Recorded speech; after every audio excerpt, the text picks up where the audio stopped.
एक सुपरस्टार का घमंड तोड़ा और एक इंसान को बहुत बड़ा सुपरस्टार बना दिया। नमस्कार दोस्तों, मैं हूं आपका फिल्मी गुरु अरुण नागर। आज के इस खास एपिसोड में आप सभी का हार्दिक स्वागत है।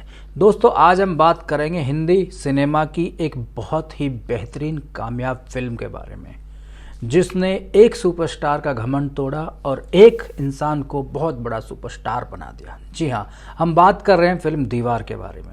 दीवार फिल्म से एक सुपरस्टार का घमंड तोड़ा गया था। क्यों तोड़ा गया था? क्योंकि दीवार फिल्म में राजेश खन्ना जो बहुत बड़े सुपरस्टार हुआ करते थे, उनको उस फिल्म में कास्ट किया जा रहा था। कहते हैं कि उनके घमंड के चलते उस फिल्म से उनको निकाल दिया गया था और एक दूसरे इंसान को, यानी कि अमिताभ बच्चन को, उनकी जगह रिप्लेस किया गया था और उस इंसान को अगला सुपरस्टार बनाया इस फिल्म ने। फिल्म दीवार जो है उसके निर्माता थे गुलशन राय साहब, और इसका जो निर्देशन किया था, डायरेक्शन किया था, वो हिंदी सिनेमा के महानतम डायरेक्टर मिस्टर यश चोपड़ा साहब ने। लीड एक्टर्स के जो रोल थे वो अमिताभ बच्चन और शशि कपूर ने निभाए थे, और फिल्म में जो हीरोइन थी वो थी नीतू सिंह और परवीन बाबी।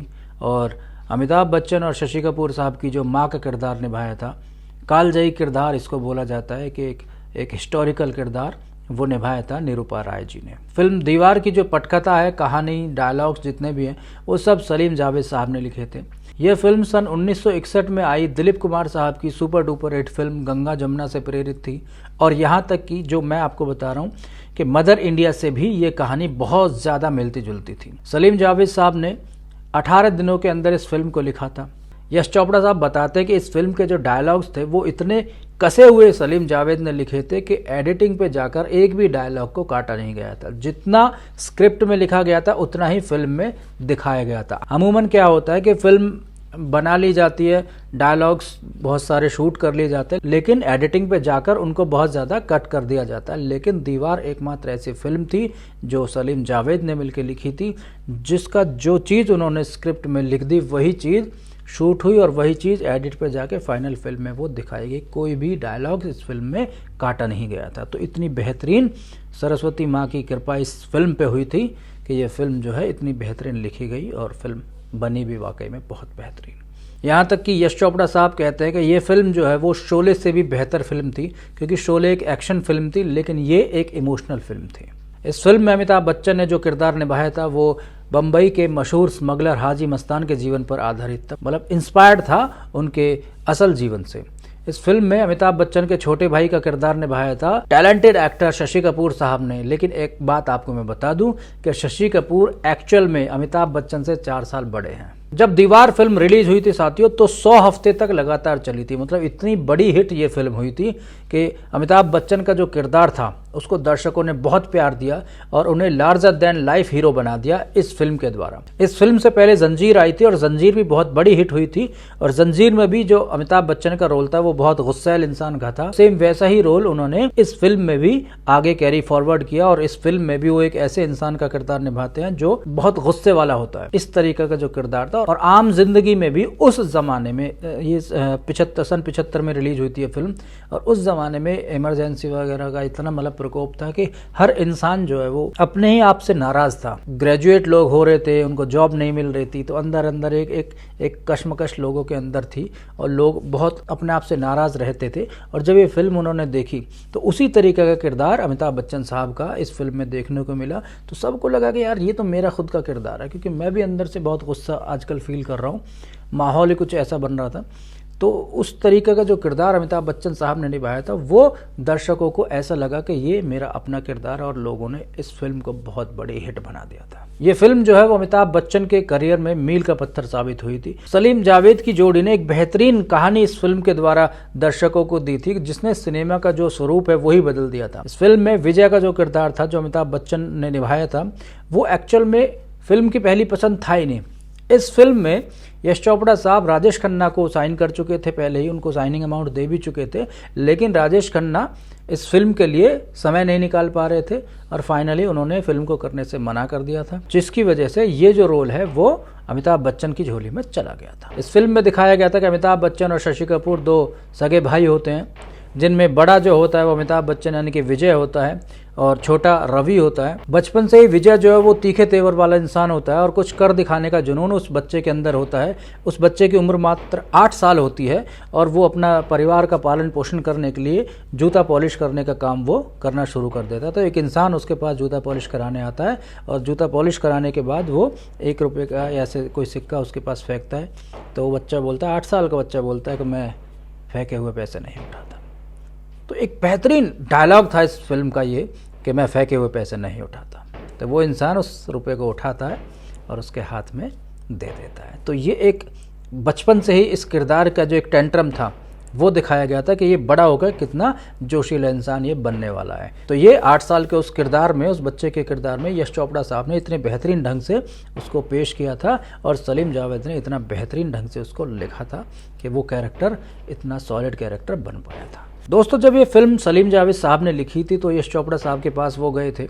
उन्होंने इस फिल्म की स्क्रिप्ट उनको सुनाई और उन्होंने डिमांड की थी कि इस फिल्म के लिए हम 1 लाख रुपए लेंगे। तो यश चोपड़ा साहब ने एक स्माइल दी और पागल हो गए हो क्या, 1 लाख रुपए मिलेंगे? क्योंकि उस जमाने में 5,000 10,000 राइटर को सिर्फ उतने ही पैसे दिए जाते थे। 1 लाख रुपए बहुत बड़ा अमाउंट था किसी राइटर के लिए, क्योंकि फिल्म के हीरो को 1 लाख रुपए मिलते होंगे उस जमाने में। और यहाँ सलीम जावेद स्क्रिप्ट राइटर होने के बावजूद 1 लाख रुपए की डिमांड कर रहे थे। तो यश चोपड़ा साहब को मजाक सा लगा। उन्होंने कहा कि भाई मैं 1 लाख नहीं दूंगा, तुम अपनी स्क्रिप्ट कहीं और दे दो। लेकिन उसके बाद सलीम जावेद की फिल्म आई जंजीर और जंजीर हो गई ब्लॉकबस्टर। जब जंजीर ब्लॉकबस्टर हुई तो फिर से सलीम जावेद जो है वो यश चोपड़ा साहब से मिले और उन्होंने कहा कि वो फिल्म है, आप चाहो तो कर लो। तो यश चोपड़ा साहब ने कहा कि ठीक है यार, चलो मैं वो फिल्म करता हूँ। तो सलीम जावेद ने कहा कि सर हमारी जो फीस है ना वो 3 लाख रुपए है, आपको अच्छा लगे तो आप बता दीजिए, हम आपको जो स्क्रिप्ट है वो दे देंगे। तो यश चोपड़ा साहब ने स्माइल देते हुए कहा कि हाँ मैं 3 लाख रुपए ही दूंगा। तो आप सोचिए कि जहाँ 1 लाख रुपए में वो स्क्रिप्ट यश चोपड़ा साहब ने नहीं खरीदी थी, क्योंकि उस वक्त सलीम जावेद का नाम इतना नहीं चल रहा था, लेकिन जहां एक फिल्म उनकी ब्लॉकबस्टर हुई एज अ राइटर, वहां 1 की जगह 3 लाख रुपए उनको मुंह मांगी कीमत जो है उस फिल्म के लिए दी गई थी। और आपको एक बात और बता दूं, जब ये दीवार फिल्म हिट हो गई थी तो 3 लाख की बजाय आगे उन्होंने जो डिमांड किए थे वो 8 लाख रुपए डिमांड किए थे। 8 लाख रुपए हीरो को भी नहीं मिलते थे जितना इन राइटर्स को मिलते थे, सलीम और जावेद की जोड़ी को। तो इतनी दमदार ये जोड़ी उस वक्त में मशहूर हुई थी स्क्रिप्ट राइटिंग में। कहा जाता है कि सलीम जावेद ने अमिताभ बच्चन को ध्यान में रख के ही ये फिल्म दीवार जो लिखी थी, क्योंकि सलीम जावेद ने ही जंजीर लिखी थी और उसमें अमिताभ बच्चन का किरदार जो बहुत बड़ा हिट हुआ था, इसलिए उन्होंने माइंड में, क्योंकि एज ए राइटर मैं भी राइटर हूँ, तो हम जब कहानी लिखते हैं तो दिमाग में कोई ना कोई कैरेक्टर होता है और उस कैरेक्टर के अकॉर्डिंग ही उस फिल्म को लिखा जाता है। तो सलीम जावेद ने जो अमिताभ बच्चन को ही विजय के रूप में दिमाग में रख के कहानी लिखी थी, लेकिन यश चोपड़ा साहब जो है वो देवानंद को अपनी फिल्म में विजय का किरदार देना चाहते थे और राजेश खन्ना को रवि वाला जो किरदार, यानी कि जो शशि कपूर साहब ने निभाया था, उस किरदार को वो राजेश खन्ना को देना चाहते थे। इसका एक कारण ये भी था कि गुलशन राय जो फिल्म के प्रोड्यूसर थे, देव साहब के साथ 2 फिल्में कर चुके थे। एक जॉनी मेरा नाम थी और दूसरी थी जोशीला। जोशीला के डायरेक्टर यश चोपड़ा साहब ही थे, इसलिए यश चोपड़ा साहब को वो बोल रहे थे कि भाई आप जो है देव साहब को इस फिल्म में लो, विजय का किरदार वो बेहतरीन ढंग से निभा सकते हैं और उनके साथ अपनी जमती भी है। और राजेश खन्ना को इसलिए रवि का किरदार देना चाहते थे क्योंकि राजेश खन्ना ऑलरेडी यश चोपड़ा साहब के साथ फिल्म कर चुके थे दाग, और दाग बहुत बड़ी ब्लॉकबस्टर फिल्म हुई थी। इसलिए गुलशन राय का जो सजेशन था वो भी ठीक था, गलत नहीं था, कि देवानंद और राजेश खन्ना दोनों अपने आप में सुपरस्टार थे और दोनों को लेकर दीवार फिल्म जो है बना ली जाएगी। तो ये उनकी एक प्लानिंग थी जो उन्होंने सलीम जावेद को बोली कि भाई हम जो है देवानंद और राजेश खन्ना को लेंगे।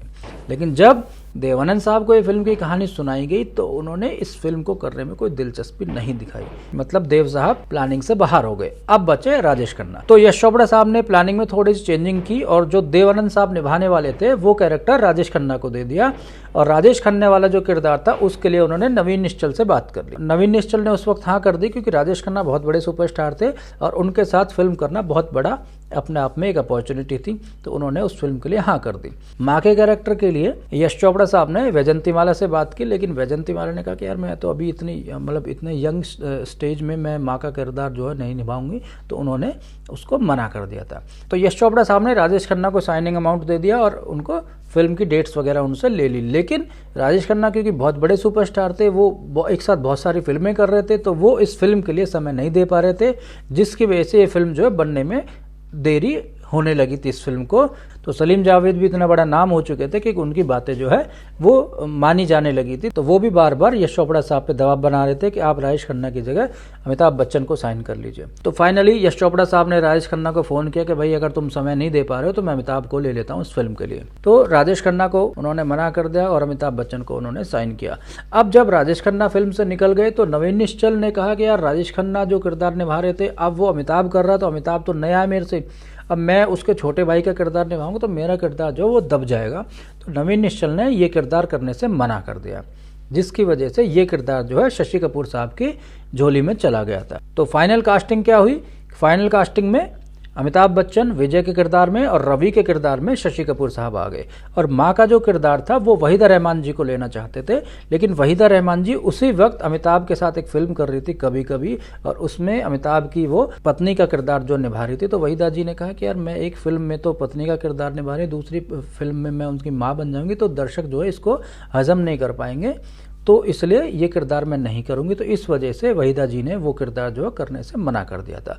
और फाइनली वो किरदार किसकी झोली में आया? निरूपा राय जी की झोली में। और निरूपा जी ने वो किरदार इतना बेहतरीन ढंग से किया कि आज तक अगर हमको किसी कैरेक्टर में अमिताभ की माँ नज़र आती है तो वो हमेशा निरूपा राय जी को ही हमारा दिमाग जो है वो फोकस करता है कि अमिताभ की माँ कौन? निरूपा राय। दोनों लीड एक्टर्स फाइनल हो चुके थे। इसके बाद हीरोइंस की बारी आई। तो हीरोइंस के रूप में शशि कपूर के अपोजिट में नीतू सिंह को कास्ट किया गया और अमिताभ बच्चन की हीरोइन के रूप में परवीन बाबी को इस फिल्म में कास्ट किया गया। परवीन बाबी का जो किरदार था वो उस जमाने में, आप देखिए सन 74 में फिल्म बननी शुरू हुई थी, तो सन 74 में इतना बोल्ड किरदार जो परवीन बाबी ने निभाया था।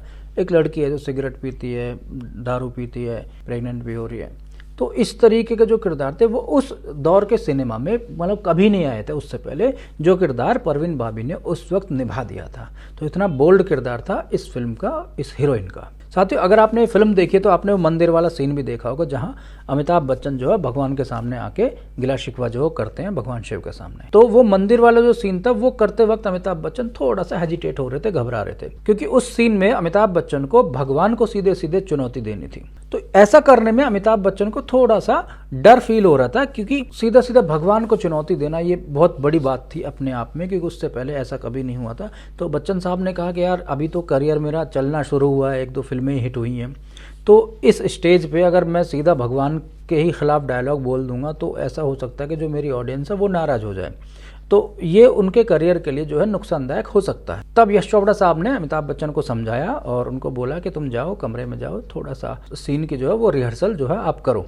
अकेले में रह के। तो अमिताभ बच्चन ने बंद कमरे में पूरे दिन उस डायलॉग की रिहर्सल की, लेकिन फिर भी क्योंकि डर था एक मन में, फिर भी वो जो बात आनी थी ना वो अमिताभ बच्चन ला नहीं पा रहे थे। तो यश चोपड़ा साहब ने असिस्टेंट भेजा कि बच्चन साहब को बुला के लाओ, और उनको बुलाया गया और बेमन से अमिताभ बच्चन ने वो सीन किया, लेकिन एक रिक्वेस्ट की थी कि जब मैं सीन करूंगा तो वहां पर सिर्फ कैमरामैन के और आपके अलावा और बाकी यूनिट को आप हटा दीजिएगा, तब मैं अकेले में ये सीन करूंगा। तो अकेले में उन्होंने ये सीन किया और इतना बेहतरीन ढंग से वो सीन किया। हालांकि 15 रीटेक्स लिए थे अमिताभ बच्चन ने उस सीन को करने में, लेकिन फाइनली वो जो फिल्म का जो सीन आया तो वो एक कालजयी सीन बन गया और लोग आज भी उस सीन के डायलॉग को याद करते हैं।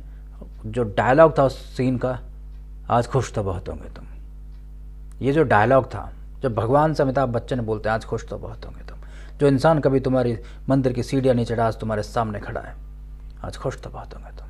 तो ये जो डायलॉग था वो बहुत बड़ा हिट डायलॉग हुआ था। इस डायलॉग को एक और फिल्म में कॉपी किया था, हालांकि कॉमेडी के रूप में कॉपी किया था। संजय दत्त और गोविंदा की फिल्म थी जोड़ी नंबर 1, और उस सीन में इसको एज अ कॉमिक तरीके से दर्शाया गया था इसी सीन को। जो ये सीन था मंदिर वाला, इसको सलीम जावेद ने कहा कि यार तुम्हारा जो डायलॉग का बोलने का जो ढंग है उसमें बहुत रूखापन है, लेकिन अमिताभ बच्चन ने कहा अगर मैं डायलॉग को धीमे स्वर में बोलता हूँ, मतलब इस स्केल पे बोलता हूँ, तो आखिर तक मुझे इस स्केल में ऊपर बढ़ना होगा। तो अमिताभ बच्चन ने क्या किया, स्टार्टिंग से ही हाई रखा और फिर धीरे धीरे अपने स्वभाव को उन्होंने नरम करते हुए, क्योंकि भगवान थे सामने, भगवान के सामने आप कंटिन्यूसली गुस्सा नहीं हो सकते, ऐसे नहीं बढ़ोगे गुस्सा करते करते, पहले धीरे धीरे धीरे धीरे ऊपर और गुस्सा होगा, नहीं। इन्होंने क्या किया कि ज़्यादा गुस्से को फिर धीरे धीरे भगवान के सामने नीचे लाते गए, और ये जो तरीका था ये काम कर गया। ये सीन जब अमिताभ बच्चन ने किया तो सब लोगों ने इस सीन की बहुत तारीफ़ की, यश चोपड़ा साहब ने बहुत तारीफ़ की इस सीन की, और फाइनली सलीम जावेद को भी ये सीन बहुत अच्छा लगा जो अमिताभ ने किया था। और एक बात आपको और बता दूं, जब फिल्म शूट होती है तो पूरी फिल्म की डबिंग दोबारा होती है, लेकिन इस मंदिर वाले सीन की जो डबिंग है वो दोबारा नहीं हुई थी, क्योंकि अमिताभ बच्चन का मानना था कि डबिंग से उस रोल की जो भावनाएं हैं, जो इमोशंस है, वो दोबारा नहीं लाए जा सकते, इसलिए इस सीन की जो है वो डबिंग नहीं की जा सकती। तो अमिताभ बच्चन ने ऑन द स्पॉट ही ये डायलॉग बोले थे और इसकी बाद में डबिंग स्टूडियो में नहीं हुई थी। ये जो ओरिजिनल उन्होंने बोले वही डायलॉग फिल्म में लगा दिए गए। अक्सर आपने फिल्में देखी होंगी तो फिल्मों में जो पोस्टर्स होते हैं वो क्या होता है, पोस्टर्स में हीरो होता है, हीरोइन होती है। हीरो हीरोइन के पोस्टर जो है फिल्म में दिखाए गए थे, लेकिन दीवार एकमात्र ऐसी फिल्म थी जहां पर दो हीरो और बीच में उनकी माँ खड़ी होती है। तो इस फिल्म के पोस्टर में हीरोइन का कहीं भी कोई जगह नहीं थी, जगह थी तो हीरो की माँ की थी। तो ये भी अपने आप में एक अनूठा चलन था जो यश चोपड़ा साहब के दिमाग की उपज थी, क्योंकि वो जो भी करते हैं वो सबसे अलग होता है। और फाइनली इस फिल्म में उन्होंने हीरोइन की जगह हीरो की माँ को पोस्टर में जगह दी थी। सन 1974 में मार्च और अक्टूबर के बीच में इस फिल्म की जो है शूटिंग हुई थी। इस फिल्म की ज़्यादातर शूटिंग जो है रात में ही होती थी, क्योंकि दिन में अमिताभ बच्चन शोले फिल्म की शूटिंग कर रहे थे। उसी दौरान दोनों फिल्में सन 75 में रिलीज हुई थी, शोले भी और दीवार भी। और सन 74 में, एक साल पहले, इन दोनों फिल्मों की शूटिंग एक ही साथ होती थी। दिन में शोले की शूटिंग होती थी और रात में दीवार फिल्म की। और दिलचस्प बात यह है दोस्तों कि दीवार और शोले फिल्म की शूटिंग एक ही जगह नहीं हो रही थी, एक ही शहर में नहीं हो रही थी, बल्कि दो अलग अलग शहरों में हो रही थी। इवन दो अलग अलग स्टेट्स में हो रही थी, बेंगलोर और बॉम्बे, महाराष्ट्र और कर्नाटक, दो अलग अलग प्रदेशों में हो रही थी। तो दिन में अमिताभ बच्चन शोले की शूटिंग के लिए बेंगलोर जाते थे और वहां से रात में जब आते थे तो दीवार फिल्म की शूटिंग करते थे। आप सोचिए कि बॉम्बे, आप गूगल पे डाल लीजिए बॉम्बे और बेंगलोर की डिस्टेंस कितनी है, तो 1000 किलोमीटर के आसपास है, क्योंकि बेंगलोर एयरपोर्ट से भी 1 घंटे का रास्ता था रामगढ़ जाने के लिए। तो रामगढ़ में जाकर वो फिल्म शोले की शूटिंग करते थे दिन में, और फिर शूटिंग खत्म करने के बाद तुरंत वापस एयरपोर्ट जाते थे गाड़ी के रास्ते, और फिर बेंगलोर एयरपोर्ट से सीधा बॉम्बे जाते थे, और बॉम्बे एयरपोर्ट उतरने के बाद फिर वो रात में दीवार की शूटिंग करते थे, और दीवार की शूटिंग खत्म करने के बाद वापस फिर एयरपोर्ट जाके फिर बेंगलोर जाते थे, और फिर बेंगलोर से वापस 1 घंटे का रास्ता तय करके फिर शोले की शूटिंग करने के लिए रामगढ़ वापस आ जाते थे। तो ये ऐसा एक दिन नहीं हुआ है, ऐसा कम से कम हफ्ते भर से ज़्यादा ऐसा चला था। और आप ये देखिए, दीवार फिल्म बनाई थी यश चोपड़ा साहब ने और रमेश सिप्पी साहब ने बनाई थी शोले। दोनों फिल्मों की जब शूटिंग होती थी तो दोनों डायरेक्टर्स ने कभी कोई शिकायत नहीं की कि अमिताभ बच्चन जो है वो सेट पर देरी से आ रहे हैं। नहीं, अमिताभ बच्चन दोनों फिल्मों की शूटिंग पर समय से पहुंचते थे। अब आप सोचेंगे कि दिन में वहाँ शूटिंग करते थे, रात में यहाँ करते थे, सोते कब थे। तो ये जो इनकी जो जर्नी होती थी, जैसे 1 घंटे का रास्ता था रामगढ़ से और एयरपोर्ट तक का, वहाँ उस ड्यूरेशन में सो जाते थे। इवन बेंगलोर से जब ये बॉम्बे जाते थे फ्लाइट में, तो फ्लाइट में सो जाते थे। तो इस तरीके से इतनी मेहनत अमिताभ बच्चन ने उस ज़माने में की थी, हम आज सोच भी नहीं सकते हैं। अगर हम दिल्ली में बैठ रहे हैं कि भाई दिल्ली से हमको 1000 किलोमीटर दूर जाना है और फिर वापस आना, हम सोच भी नहीं सकते। और अमिताभ बच्चन ने वो कमाल उस वक्त में कर दिया था। और आप सोचिए, उस वक्त तो इतने साधन भी नहीं थे, इतनी फ्लाइट्स भी नहीं चलती थी, इतनी अच्छी सड़कें भी नहीं होती होंगी। जो मेहनत उस ज़माने में वो आर्टिस्ट किया करते थे, आज तो सोचना भी मुश्किल है। इसलिए वो आर्टिस्ट इतने महान बन चुके हैं कि लोग उनके जैसे बनने की मात्र कल्पना कर सकते हैं, लेकिन उनके जो कद है, अमिताभ बच्चन का जो कद है या धर्मेंद्र का जो कद है, वहाँ तक पहुँचना बहुत मुश्किल काम हो सकता है जब तक आप ऐसी ही मेहनत नहीं करोगे। तो ये मेहनत अमिताभ बच्चन ने उस दौर में की थी, इसलिए वो इतने बड़े स्टार बने थे। और शोले फिल्म की जब शूटिंग खत्म हो गई थी तो अमिताभ के पास टाइम ही टाइम था। दीवार के साथ साथ यश चोपड़ा कभी कभी की भी शूटिंग करते थे अमिताभ को लेके। आप सोचिए कि इतना बिजी शेड्यूल उस वक्त अमिताभ बच्चन का रहा होगा। दीवार फिल्म को बहुत सफलता मिली थी। क्रिटिकल एक्लेम बहुत ज़्यादा इस फिल्म को मिला था। स्टीवन जे स्नीडर हैं, उन्होंने अपनी 1001 मूवीज़ की जो लिस्ट बनाई थी, वो लिस्ट ये थी you must see before you die. एक ऐसी लिस्ट उन्होंने बनाई थी जिसमें 1000 फिल्मों के उन्होंने नाम लिखे थे। उन 1000 फिल्मों में से 3 फिल्में हिंदी सिनेमा की फिल्में थी, जिसमें पहले नंबर पर दीवार थी, दूसरे नंबर पर कलयुग थी, श्याम बेनेगल साहब की जो फिल्म थी, और तीसरे नंबर पर DDLJ थी, वो भी यश चोपड़ा की फिल्म थी।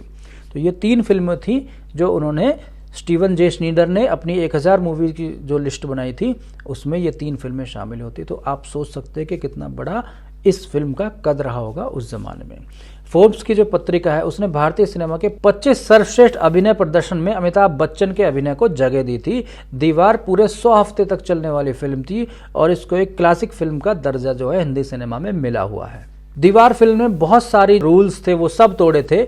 इस फिल्म में मात्र 2 गाने थे, जबकि यश चोपड़ा का जो कद है, यश चोपड़ा की जो फिल्में आप देखेंगे वो बहुत रोमांटिक फिल्में होती थी, लेकिन ये रोमांटिक फिल्म बिल्कुल नहीं थी। ये एक एंटी हीरो की फिल्म थी, इसमें रोमांस के लिए कहीं कोई जगह नहीं थी, इसलिए गानों के नाम पर सिर्फ 2 ही गाने इस फिल्म में रखे हुए थे। जो हीरोइंस थी, 2 हीरोइंस थी, उनका रोल भी बहुत छोटा सा था और ज़्यादातर उस ज़माने में जो फिल्में आती थी वो एक आदर्श हीरोइन की, आदर्श लड़की की कहानियाँ होती थी, लेकिन इसमें कोई आदर्श लड़की इस फिल्म में नहीं दिखाई गई है। साथियों, जब सलीम जावेद साहब यश चोपड़ा साहब से मिले तो उन्होंने दीवार फिल्म की जो स्क्रिप्ट थी वो सुनाई। यश चोपड़ा साहब ने सुनने से पहले कहा था कि यार मैं तो अभी कोई और फिल्म कर रहा हूँ, तो अभी मैं फिल्म नहीं करूँगा। तो सलीम जावेद ने कहा था कि आप ये फिल्म सुन लीजिए, इस फिल्म को सुनने के बाद उस फिल्म को आप भूल जाओगे।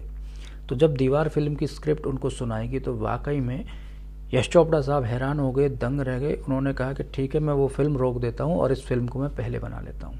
तो ऐसा ही हुआ। गर्दिश नाम की फिल्म थी, उसकी शूटिंग रोकी गई और दीवार फिल्म की शूटिंग जो है वो शुरू की गई।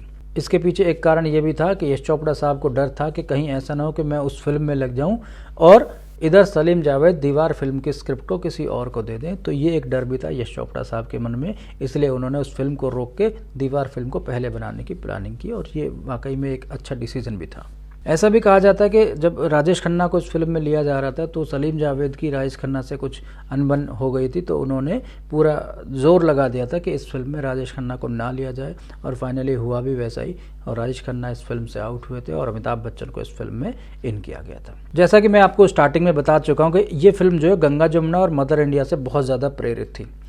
मदर इंडिया से इसलिए प्रेरित मैं बताता हूँ क्योंकि मदर इंडिया में भी वैसे ही किरदार थे। एक माँ होती है, उसके 2 बच्चे होते हैं, 2 बच्चों में से एक बच्चा बहुत सीधा होता है, दूसरा बच्चा जो है वो थोड़ा सा मनचला टाइप का होता है। फिल्म फ्लैशबैक में चलती है, मदर इंडिया भी फ्लैशबैक में स्टार्ट हुई थी और दीवार फिल्म भी फ्लैशबैक में हुई थी। पति के बिना माँ अपने दोनों बच्चों का लालन पालन करती है। मदर इंडिया फिल्म में भी यही दिखाया गया है कि नरगिस जी अपने 2 बच्चों का पालन पोषण अकेले करती हैं, उनके पति जो है वो उनको छोड़ के जा चुके थे। सेम इस फिल्म में भी ऐसा ही था। निरूपा राय अपने दोनों बच्चों का लालन पालन बड़ी मुश्किल से करती है, उनके भी पति उनको छोड़ के जा चुके थे। राजकुमार इनके पति बने थे नरगिस जी के और इसमें सत्यन कप्पू निरूपा राय जी के पति बने थे और दोनों ही अपने फैमिली को छोड़कर चले जाते हैं। सेम कॉन्सेप्ट था। दूसरी क्या मिलती जुलती कहानी थी कि माँ जो है उसका एक बेटा कानून को मानता है और दूसरा बेटा कानून को अपने हाथ में लेता है। सेम मदर इंडिया में भी सुनील दत्त कानून को अपने हाथ में लेता है, राजेंद्र कुमार कानून को मानता है। दीवार फिल्म में भी शशि कपूर कानून को मानता है, अमिताभ बच्चन कानून को अपने हाथ में लेता है। तो दोनों कॉन्सेप्ट सेम चल रहे हैं। मदर इंडिया में भी माँ के सामने 2 रास्ते होते हैं, या तो अपने बुरे बेटे के साथ जाऊँ या मैं अपने अच्छे बेटे के साथ जाऊँ। तो नरगिस जी जो है वो अपने अच्छे बेटे को चुनती है और बुरे बेटे को गोली मार देती है। दीवार फिल्म में भी माँ के सामने 2 रास्ते होते हैं, या तो अच्छे बेटे के साथ जाऊं या बुरे बेटे के साथ जाऊं। तो इस फिल्म में भी निरूपा राय अपने अच्छे बेटे के साथ देती है और बुरे बेटे का साथ वो छोड़ देती है। तो दोनों फिल्मों का कॉन्सेप्ट जो सेम चल रहा है। लेकिन सलीम जावेद ने क्या काम किया कि जो मदर इंडिया थी वो गांव की पृष्ठभूमि में बनी थी और सलीम जावेद ने इसको शहर की पृष्ठभूमि में ढाल दिया। तो फिल्म जो है उस हिसाब से लोगों को ऐसा दिमाग में नहीं आया कि ये हम मदर इंडिया देख रहे हैं, जबकि कॉन्सेप्ट एक ही तरीके से उठाया गया था। हालांकि नरगिस जी के मुकाबले निरूपा राय जी इतनी बड़ी स्टार नहीं थी, लेकिन उसके बावजूद निरूपा राय जी ने अपना जो अभिनय था, एक माँ का जो किरदार था, वो किरदार बहुत बेहतरीन ढंग से निभाया था और कहीं भी नरगिस के मुकाबले निरूपा राय जी का जो किरदार था वो दबता नहीं है। वो बहुत बेहतरीन ढंग से उन्होंने पेश किया था और आज भी वो किरदार जो है दर्शकों को याद रहता है। साथ ही जब ये फिल्म आई थी तो लोगों में थोड़ा सा विरोध भी था, क्योंकि फिल्म के जो राइटर है वो दोनों मुस्लिम हैं। सलीम और जावेद साहब दोनों मुस्लिम धर्म से ताल्लुक़ रखते हैं। तो उन्होंने जो किरदार लिखा था वो एक ऐसे हीरो का किरदार लिखा था कि वो मंदिर नहीं जाता, लेकिन इतना अंधविश्वासी होता है कि अपने हाथ में 786 का जो है वो बिल्ला वो लगाता है। तो इस तरीके के विरोध भी लोगों के बीच में आज भी फेसबुक पे लोग हम देखते रहते हैं कि इस तरीके की ज़िरह जो है और संदेश जो है, मैसेज जो है, मैंने कई बार देखे हैं कि उसमें बताया जाता है कि सलीम जावेद ने ऐसा ही सिनेमा बनाया जिसमें कुछ खिलाफत जो है, क्योंकि जब इस फिल्म में अमिताभ बच्चन की माँ अमिताभ को प्रसाद दे रही होती है, तो अमिताभ बच्चन उस प्रसाद को लेने से मना कर देते हैं। तो इस तरीके का जो लेखन था वो उनकी फिल्मों में देखने को मिलता था।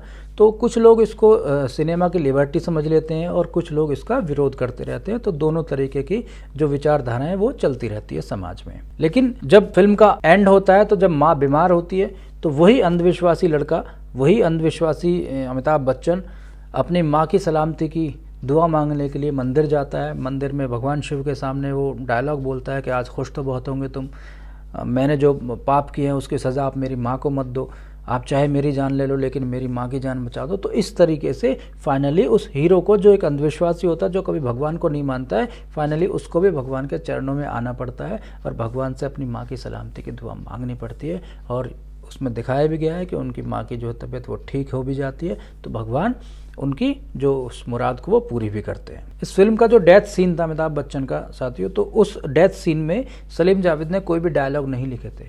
यश चोपड़ा जो निर्देशक थे इस फिल्म के, उन्होंने उनको पूरी लिबर्टी दी थी कि आप जो भी डायलॉग चाहो इस सिचुएशन से रिलेटेड वो आप बोल सकते हो। तो आप देखिए जब अमिताभ बच्चन का डेथ सीन होता है तो उसमें कोई भी डायलॉग लिखा हुआ नहीं था। जो भी डायलॉग बोले थे वो अमिताभ बच्चन ने अपने मन से बोले थे, अपने मन में एक स्क्रिप्ट तैयार की थी और वो डायलॉग उन्होंने वहाँ पर बोले। और वाकई में वो सीन आप देखेंगे तो आंखों में आंसू आ जाएंगे। इतना बेहतरीन सीन अमिताभ बच्चन ने उस वक्त किया था, और वो भी तब किया था जब उस सीन के डायलॉग ही नहीं थे। तो ये सब एक एक्टर तभी कर पाता है जब वो एक्टर उस स्क्रिप्ट में, उस किरदार में पूरी तरीके से डूब जाता है। तो अमिताभ बच्चन जो वाकई में बहुत बेहतरीन अभिनेता है, तो इसलिए उन्होंने वो किरदार कर दिया। अगर आप किसी नए बंदे को बोलेंगे भाई तेरा कोई डायलॉग है नहीं स्क्रिप्ट में, तो कुछ भी बोल दे, तो वो इधर की बातें उधर, उधर की बातें इधर, ऐसा कुछ बोल देगा। लेकिन क्योंकि अमिताभ बच्चन बहुत बेहतरीन अभिनेता थे, उन्होंने चुनिंदा डायलॉग बोले और वो बेहतरीन डायलॉग बोले जो अपने आप में अमर हो गए थे। दीवार फिल्म के कुछ सीन सन 1954 में एक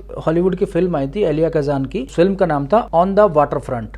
इससे कुछ सीन इंस्पायर्ड इस फिल्म में लिए गए थे। तो ऐसा उस वक्त भी होता था और अभी भी होता है कि हम हॉलीवुड से बहुत ज़्यादा इंस्पायर्ड रहते हैं, क्योंकि उनका जो सीन शूट करने का जो तरीका होता है वो बहुत बेहतरीन होता है। बहुत ज़्यादा वो उन पर रिसर्च वगैरह करते हैं। तो वैसे सीन्स कॉपी करना यहाँ पे एक बहुत आम बात है। ये लोग क्या करते हैं कि डीवीडी लेके आते थे उस ज़माने में और उसको चलाते थे, और जैसा जैसा उनमें सीन किया गया वैसा वैसा इधर शूट कर लेते। तो इस तरीके का मामला अभी भी चलता है, पहले भी चलता है। साथियों इस फिल्म में शशि कपूर का किरदार जो पहले नवीन निश्चल साहब करने वाले और वो किरदार शशि कपूर को मिला, तो वो इतने सेटिस्फाई नहीं थे। लेकिन यश चोपड़ा साहब ने उनको बताया कि तुम्हारे ये किरदार वाकई में बहुत बेहतरीन है और शशि कपूर उसी किरदार के रूप में जाने जाएंगे। और वाकई में ऐसा हुआ भी। यश चोपड़ा साहब की बात सही निकली, और आज भी हिंदी सिनेमा में जब शशि कपूर को याद किया जाता है तो हमेशा उनके जो दीवार फिल्म का जो किरदार था उसी के लिए याद किया जाता है। उसमें एक सीन था, वो सीन मैं आपको बता देता हूँ। विजय का जो किरदार था अमिताभ बच्चन ने निभाया था और उनका आपस में झगड़ा हो जाता है दोनों भाइयों का। तो अमिताभ बच्चन अलग रहने लगते हैं और शशि कपूर अलग चले जाते हैं। तो एक दिन वो उसी जगह जहाँ से वो उठ के जाते हैं, जहाँ उनका बचपन बीता था, वहीं पे आकर वो दोनों मिलते हैं। तो अमिताभ बच्चन अपने भाई से जो इंस्पेक्टर बन जाते हैं वो उनसे कहते हैं कि रवि ये जो केस है ये केस अपना छोड़ दो और इसकी जगह कोई और दूसरा केस ले लो, तुम अपनी ड्यूटी करते रहो, मुझे तुमसे कोई प्रॉब्लम नहीं है, लेकिन ये जो मेरा वाला केस है इसको तुम छोड़ दो।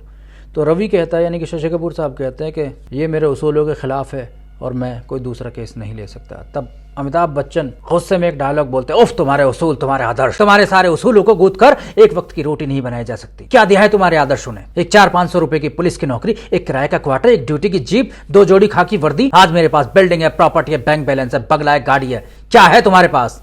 तब शशि कपूर साहब कहते हैं, भाई मेरे पास माँ है। आप देखिए 4 शब्द थे, मेरे पास माँ है।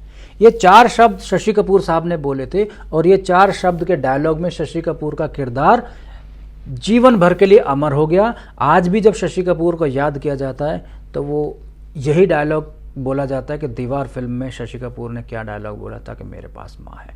और ये 4 शब्द अमिताभ बच्चन के बैंक बैलेंस, बंगला, गाड़ी, ये वो जितनी भी मतलब टेंट्रम अमिताभ बच्चन वहाँ पे बखेरते हैं वो सब जीरो हो जाते हैं, क्योंकि माँ के सामने ये सारा बैंक बैलेंस, बंगला, गाड़ी, प्रॉपर्टी, बिल्डिंग सब ज़ीरो हो जाते हैं, क्योंकि शशि कपूर के पास एक बेशकीमती जवाहरात था, माँ थी। क्योंकि माँ से बड़ा कोई नहीं होता और माँ थी शशि कपूर के खेमे में, उनके घर में। तो अमिताभ बच्चन के पास जितनी भी बैंक बैलेंस था सब ज़ीरो हो गया था।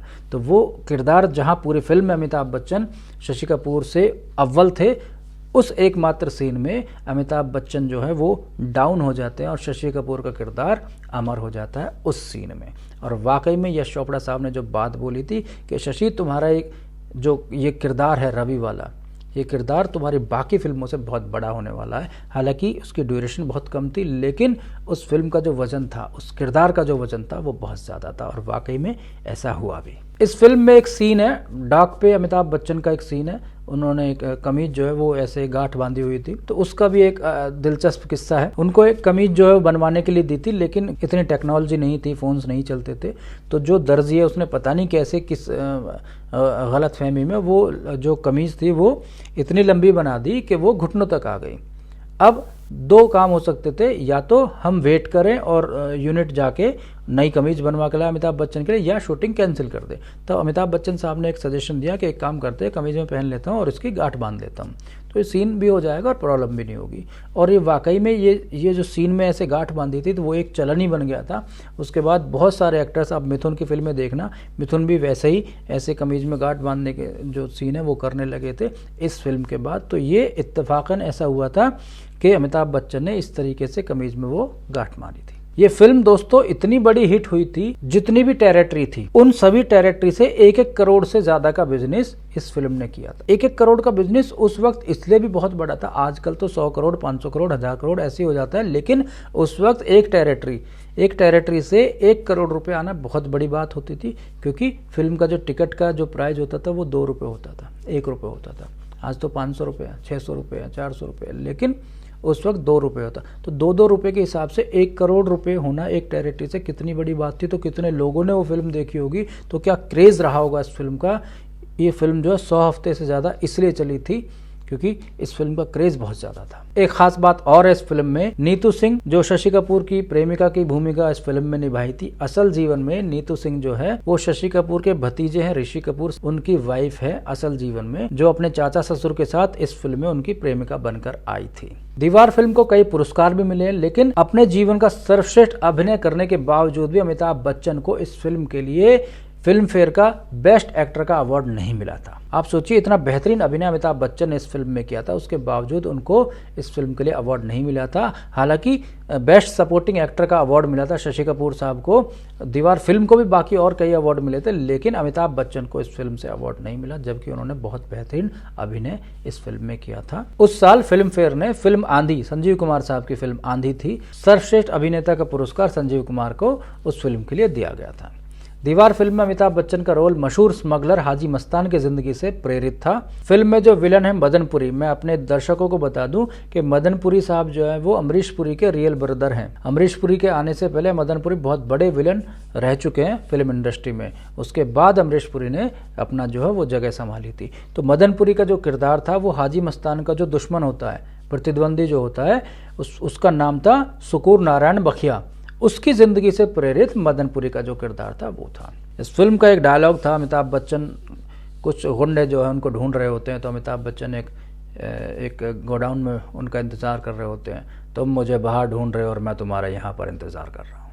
ये डायलॉग बहुत बड़ा हिट हुआ था, जो आज भी बहुत सारे मीम्स इस डायलॉग पर बन जाते हैं। तो इतने बेहतरीन डायलॉग्स इस फिल्म के थे, इतनी बेहतरीन ये फिल्म बन गई थी कि आज तक हिंदी सिनेमा में इस फिल्म का नाम जो है वो अमर है। तो दोस्तों, ये थी एक खास पेशकश दीवार फिल्म को लेकर। आपको ये एपिसोड कैसा लगा कमेंट करके मुझे ज़रूर बताना, ताकि मुझे हिम्मत मिल सके।